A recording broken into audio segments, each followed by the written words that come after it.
Goran road પર આવેલા અમીરો હાઉસમાં બંગલો નંબર 45ના માલિક ડોક્ટર મોહમ્મદ ઝાકીર અયુબભાઈ મેમણ છે। 4 વર્ષ પહેલા ગેંગના મુખ્ય લીડર ઇમ્તિયાઝ ઉર્ફે સદામ ઇકબાલ બચાવ અને તેની ગેંગના સભ્યોએ આ બંગલા પર ગેરકાયદેસર રીતે કબજો જમાવી લીધો હતો।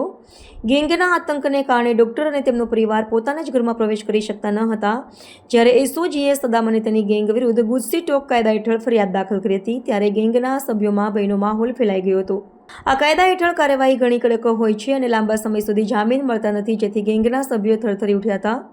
આ ડરનું પરિણામે આવ્યું કે ગેંગનો એક સભ્ય સાજિદ પઠાણ જાતે બંગલાની ચાવી લઈને એસઓજીના ડીસીપી રાજદીપસિંહ નકુમ પાસે પહોંચી ગયો હતો, જેથી પોલીસ કમિશનરના હસ્તે જ બંગલાની ચાવી ડોક્ટર મેમણ અને તેમના પરિવારને પરત સોંપવામાં આવી હતી।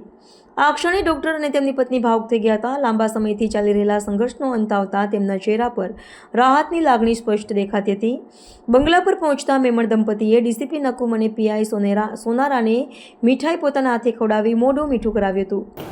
આરોપી જે છે સદ્દામ ગુડીલ ગેંગનો ઇમ્તિયાઝ સદ્દામ અને ઉમર પિલ્લા જે છે એને જો ડૉક્ટર ઝાકીરનું જે ઘર છે એ પચાવી પાડેલું 3 વર્ષ પહેલાં એને 10 કરોડનું એક બિલ્ડિંગ બતાવીને એમાં રોકાણ કરવાનું છે એમ કહી અને 3.70 કરોડના પોતાના બંગલાની જે છે એ રકમ ઉપજશે એવું કહી અને 370 પહેલાં બિલ્ડિંગમાં જમા થઈ ગયા। એ રીતે એનું ઘર જે છે ખોટા કબજા રસીદથી પડાવી લીધેલું 3-4 વર્ષથી પોલીસના ધક્કા ખાતો હતો। ત્યારબાદ ઇમ્તિયાઝ સદ્દામ ગેંગ વિરુદ્ધમાં ટોટલ અત્યારે 7 અને અગાઉના 13 એમ ટોટલ 13 ગુનાઓ દાખલ થયા છે। ગુજસી ટોક પણ દાખલ થતાં સજ્જાદ કાપડિયા કરીને જે જુગારી છે જેણે આ ઘર ઉપર કબજો કરેલો હતો તે ત્યાંથી ઘર મૂકીને ભાગી ગયો અને જે ચાવી છે ઘરની એ એસઓજીમાં આવીને એણે જમા કરાવી દીધી અને કીધું કે ડૉક્ટર ઝાકીર હુસેનને આ પરત કરવામાં આવે।